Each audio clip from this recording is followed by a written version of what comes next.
আজকে শুভ দীপাবলি। হ্যাঁ, তার লাগিয়া দেখুন আমরা ভৈরব বাবার মন্দিরে কি সুন্দর মানুষ সাজাই আছে। যেমন কত ভক্তরা আইয়া মোমবাতি ধূপকাঠি জ্বালাইয়া। হ্যাঁ, কখনো মানে আরও মানে ভক্তরা আইয়া বাবার মন্দিরে মানে মোমবাতি ধূপকাঠি জ্বালাইয়া দিয়ে ঠিক আছে।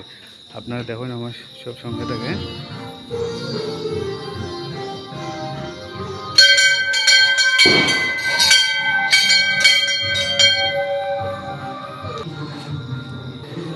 দেখুন মানে আজকে সমস্ত রাত্রে পর্যন্ত মানে বাবার মন্দিরে মানে দিবা আর ধূপকাঠি মোমবাতি জ্বালাইয়া মানে দিবা। হ্যাঁ, আর দেখুন একটু ভালো লাগে, এত সুন্দর লাগে। হ্যাঁ, দেখুন আপনারা বাবার দর্শন করুন আর দেখুন খুব ভালো লাগে।